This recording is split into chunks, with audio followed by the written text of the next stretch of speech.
As we've mentioned before, when the media are fixated on a subject, like impeachment, look around at what else is happening that is not being covered, especially in the realm of what Congress is doing.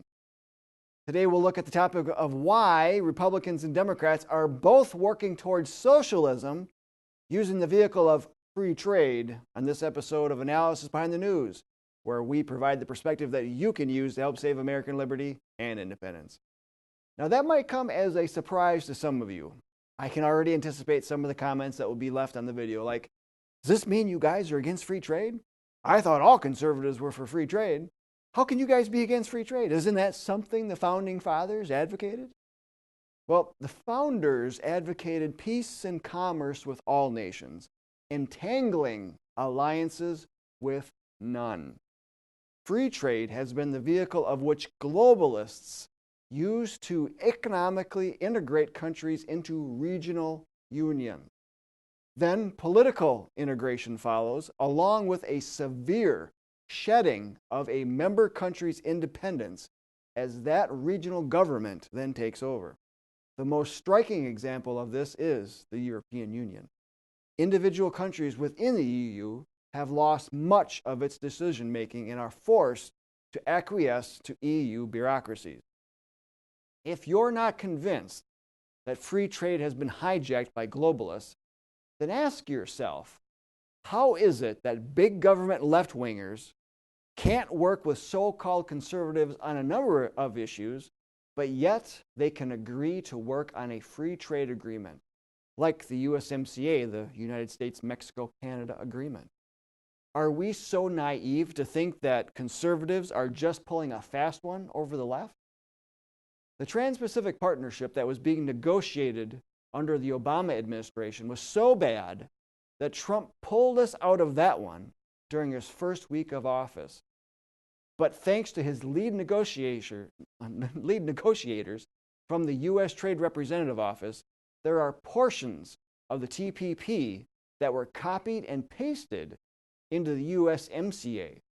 Plus, there are other USMCA documents that indicate integration of our energy markets as well as our infrastructure with socialist Canada and corrupt Mexico. In fact, Mexico became so concerned that the agreement was going to take over its state-run energy companies that it inserted specific language into Chapter 8 of the agreement that declared its sovereignty to its natural resources. Yet Canada and the United States have no such language. Now, we encourage you to look up Chapter 8 of the USMCA to see for yourself. Now, I gave a presentation over the weekend in Southern California as part of our annual council dinner that discussed how free trade was hijacked by the globalists. In our research, we found that this is not a relatively new phenomenon, but had begun to gain plenty of steam in 1913 and 1934, so that by the time the European Union was being finalized, the free trade agreement proved to be a useful tool in duping conservatives to think that the agreements were all about generating jobs and economic prosperity, while the leftists used it as a tool to grow government regulations, sapping liberty from business owners, employees, and consumers, as well as shedding sovereignty to international bureaucracies. But we also found that not everyone was fooled. In fact, in 1958, U.S. Senator George W. Malone and a Mr. E.F. Tompkins, editor of the New York Journal-American, exposed the free trade agreement for what it really is, a tool to build world government. Now, on February 21st, 1958, Senator Malone spoke on the Senate floor about the relationship between free trade, free immigration, and world government. According to the congressional record, this is what he said. Mr. President, a great editor, Mr. E.F. Tompkins of the New York Journal-American, has written 5 important articles regarding the relationship between free trade, free immigration, and world government. The first article is entitled Imported Dangers, and was published in the New York Journal American on February 4th. The second article, published on February 6th, is entitled The Purpose of Tariffs. The third article, published on February 11th, is entitled Killing Our Industries. The fourth article, published on February 13th, is entitled Free Trade Approach. The fifth article, which was published on February 18th, is entitled A Form of Protection. Mr. President, in a letter addressed to me, Mr. Tompkins stated, "The free trade movement is not a separate entity. It is related to this, in this country, to the opposition to immigration regulations, and both by adoption or devolution are parts of the world government movement." Senator Malone continued, "Mr. President, on Saturday, June 28, 1952, I said on the Senate floor, and my remarks were reprinted under the title Free Economic System versus Fabian Socialistic Program. Mr. President, the International Socialism Plan calls for A, reduction of all barriers to the flow of international trade. B, access to raw materials of all sorts of nations. C, access to markets for all nations. And D, a world organization through which the nations can share freely in the supplies and the markets of the world." At the time, I also said, "Mr. President, there can be only one result and only one final solution if these objectives are allowed to obtain, and that is, of course, the leveling of the living standards of the United States of America with the sweatshop labor nations of the world."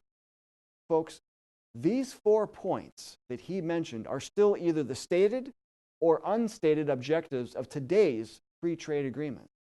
Yet, they have no place in a free economic system, but are indeed part of the International Socialism Plan, as Senator Malone said. Now, further into the congressional record, Senator Malone had a letter that Mr. Tompkins had written to him inserted into the congressional record, and part of that letter reads the following. The essential point, which seems to be overlooked generally, and which I think you can emphasize, is this. The free trade movement is not a separate entity. It is related in this country to the opposition to immigration regulations, and both by adoption or devolution are parts of the world government movement. Free traders do not seem to know that they have become passengers on a Marxist bandwagon. They are confused by their own special interests and an agreeable international economic philosophy which really belongs to their sociological enemies. Advocates of a more liberal immigration policies are concerned about temporary distresses in other countries and are unwilling or unable to look ahead for 25 to 50 years with respect to this country. What we need is an American policy comprising A, protective tariff system, and B, selective and restrictive immigration laws. The combination will keep us from importing mass unemployment and an excessive unassimilable population, and from being merged in world government. If you accept these ideas and can popularize them, you may be called a great American. Later that same year, in 1958, Senator Malone came out with the book Mainline that gave even more detail on this deliberate move to sink the United States into world government. So what is being called free trade is not free trade. As the popular meme that's pulled from the Princess Bride movie says, "You keep using that word. I don't think it means what you think it means." Free trade is not what you are being led to believe it is. Now, all of which was presented during this video is documented with hyperlinks in the description, free of charge. And we're also going to throw in one of the handouts that we provided at the weekend presentation that I mentioned earlier. It offers 6 facts that exposes free trade and offers 2 quotes. One from Senator Malone's testimony and the other from Karl Marx. Karl Marx's quote endorses free trade as a way to hasten the social revolution. So make copies of all of these and hand them out to others to help us wake up our fellow Americans regarding the globalist trade agenda. Then ask them to contact Congress and President Trump to stop the USMCA. Then, of course, we ask you to please consider applying for membership in the John Birch Society as we work to protect American liberty and independence. And please be sure to like and share this video as well as subscribe. So until next time, we'll see you then.